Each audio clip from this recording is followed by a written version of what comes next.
Bueno, seguimos con la aparición de Tre Fontane en Roma del año 47. Lo último había sido el mensaje del 12 de abril de 1947, que veremos que ha sido luego como ampliado. El mensaje es uno, pero ha sido como ampliado. Bueno, estábamos con Bruno, con sus tres niños que habían visto a la Santísima Virgen, todo lo que recibe Bruno, él es el que escucha a la Virgen, y recuperado de ese evento, digamos, místico, el padre, con sus tres hijos, en silencio, toma el camino de regreso a casa. Pero antes se detienen en la iglesia de Tre Fontane, donde Bruno aprende de Isola, su hija, el Ave María, que ya no recordaba, o vuelve a aprenderlo, digamos. Cuando comienza a recitar la oración, se conmueve y experimenta un profundo arrepentimiento. Llora y reza por mucho tiempo. Cuando se va de la iglesia, compra chocolate para sus hijos y les recomienda vivamente que no le cuenten a nadie lo que acaban de vivir. Los niños, sin embargo, llegados a casa, no pueden evitar contarle la historia a la madre. La esposa de Bruno reconoce de inmediato el cambio de su marido y siente el maravilloso perfume que emana de él y de sus hijos.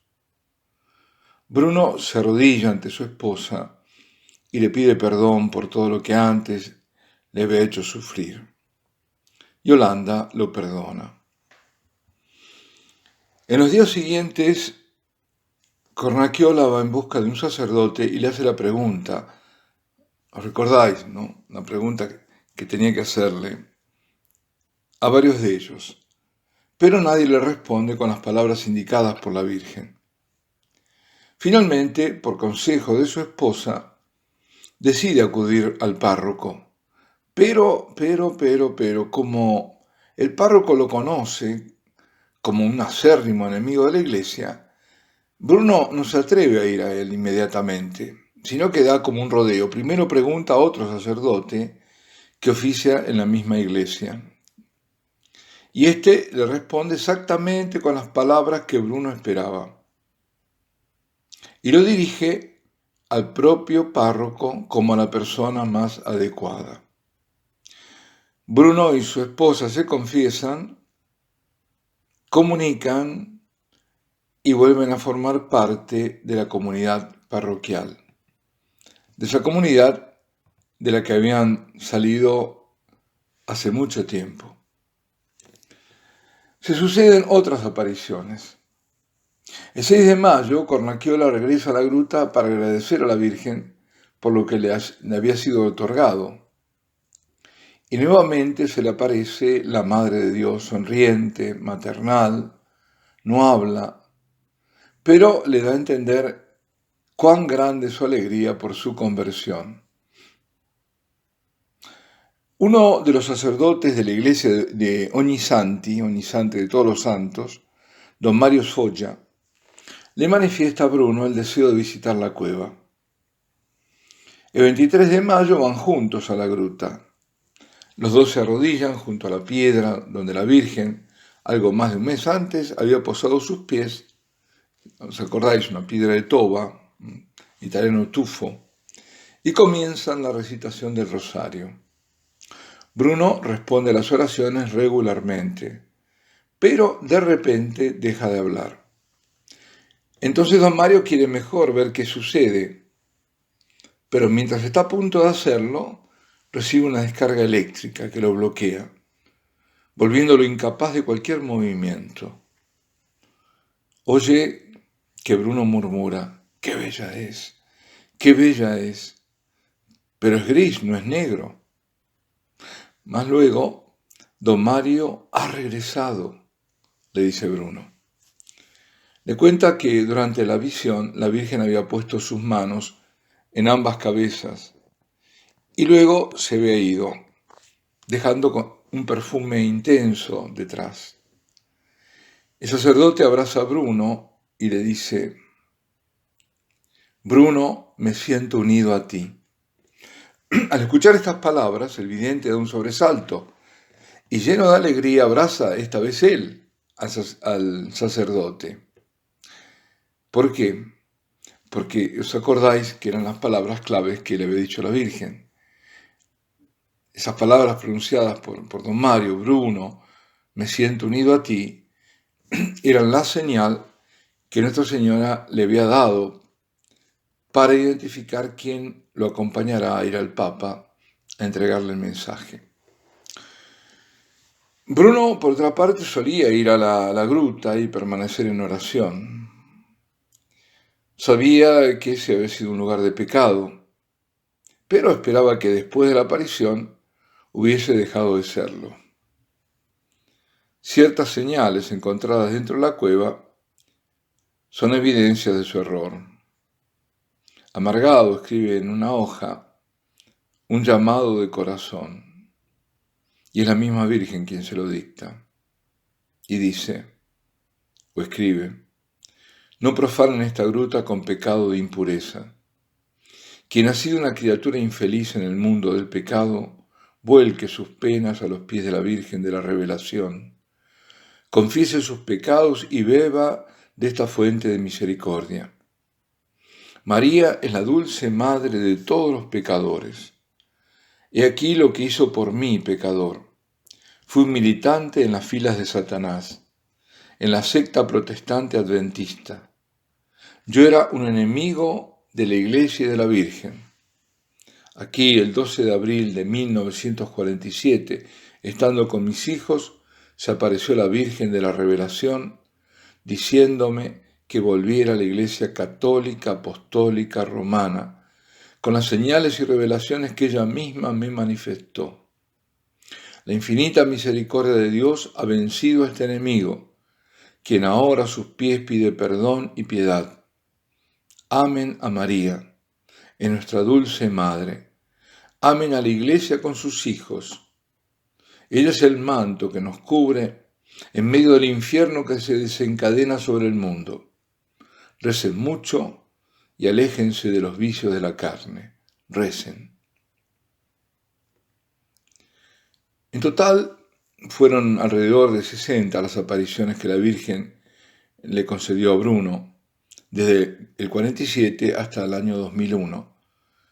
E incontables los sueños proféticos de los que fue también agraciado, y que se cumplieron y vaya, se cumplieron. Por ejemplo, desde la tragedia aérea de Superga en 1949, en la que murieron todos los jugadores del equipo torinés de fútbol, a la elección de Pablo VI en el 63, o la guerra del Yom Kippur también la vio en el 73, y de ahí al secuestro también y el asesinato del premier Aldo Moro, que ocurrió en 1978, del atentado a Juan Pablo II en el 81, a la explosión del reactor de Chernobyl en el 86, desde el atentado a la Basílica San Juan de Letrán en el 93, a la caída de las Torres Gemelas en el 2001, que fue el último sueño que quedó registrado, ¿no? Después él muere en el 2001. Todos estos sueños proféticos, y había otro también muy, muy terrible, ¿no? Que decía que tenía que ver con la iglesia y que, bueno, pedía al Señor que no fuera así, ¿no? Todos estos sueños proféticos estaban ocultos en los archivos del Vaticano y fueron encontrados y publicados por Saverio Gaeta en su libro I segreti dei diari de Bruno Cornacchiola. En una de las apariciones, según relata Saverio Gaeta en otro libro de él que se llama Il Veggente, hace poco salió en el 2017, se llama Il Veggente, il segreto delle tre fontane, es decir, el vidente, el secreto de las tres fontanas, de las tres fuentes, explicitando aún más aquel signo de la cruz destrozada y el hábito talar, es decir, la sotana por el suelo.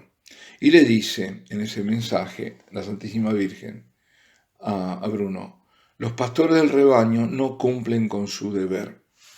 Demasiado mundo ha entrado en sus almas como para escandalizar al rebaño y desviarlo del camino.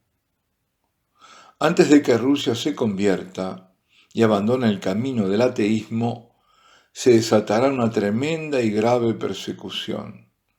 Reza, se puede detenerla. Hago un paréntesis aquí. Primero vemos la actualidad, ¿no?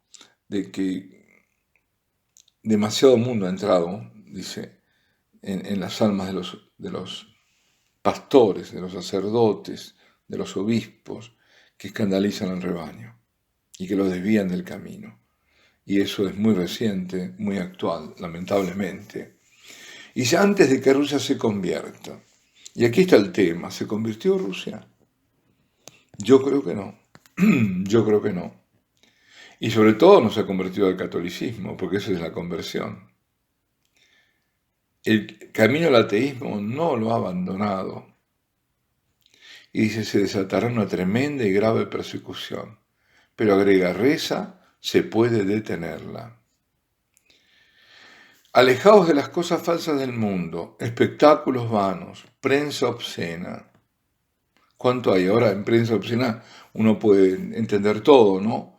Toda la pornografía que va incluso por los teléfonos, por internet, por todos lados, y que alcanza a los niños, que no hay forma de prácticamente de detenerla. Bueno, hay que estar muy vigilantes, ¿no? Dice luego, Satanás está suelto por un periodo de tiempo, y esto concuerda con todo, ¿no? Con la visión de León, del Papa León XIII, con lo que le dijo a Miriam en Medjugorje, en todos lados está. Y lo vemos, lo experimentamos. Y dice, y encenderá el fuego de protesta entre los hombres. Si toda esta rebelión, la protesta, todo esto del orgullo gay, del feminismo, es Satanás que está detrás. Hijos, sed fuertes, resistid al asalto infernal. Toda la iglesia sufrirá una tremenda prueba para limpiar la carnalidad que se ha infiltrado en sus ministros. Sacerdotes y fieles serán expuestos a un peligroso cambio en el que el mundo de la perdición se lanzará al asalto a través de todo tipo de medios, falsas ideologías y falsas teologías. Un peligroso cambio. Es decir, como un cambio de doctrina, por ejemplo, sobre todo eso. Habrá días de dolor y sufrimiento. Desde el oriente, un pueblo fuerte, pero lejos de Dios, lanzará un tremendo ataque y romperá las cosas más santas y sagradas.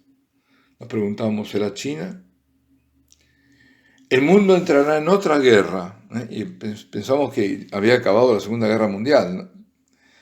Más despiadada que las anteriores, mayormente será golpeada la roca eterna, es decir, Roma. La ira de Satanás ya no se detiene. El Espíritu de Dios se retira de la tierra. Esto es tremendo, El Espíritu de Dios se retira de la tierra. ¿Qué quiere decir eso?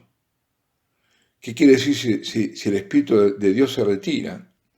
No solo que no habrá más, por ejemplo, apariciones, donde la Virgen cuando viene el viento del Espíritu. Yo vengo con el viento, dice, ¿no? Es la que vive en el seno de la Trinidad. Y eso puede ser un efecto. Y sobre todo, el otro efecto es que no haya más misa, ¿no? ¿Quién es el que obra el misterio, el Espíritu? Ese sería en el caso extremo. Estoy solamente especulando, eso no lo dice el mensaje dice simplemente el Espíritu de Dios se retira de la tierra. La iglesia quedará viuda, quedará a merced del mundo. La más afectada será la iglesia de Cristo, para limpiarla de la inmundicia que hay en ella. Los sacerdotes serán aplastados y asesinados. He aquí, es decir, esta es la explicación, de la cruz rota junto a la sotana del desvestirse exterior sacerdotal. Es decir, los sacerdotes que no quieren utilizar no solo la sotana, sino que quiere el clergyman, nada, ninguna identificación.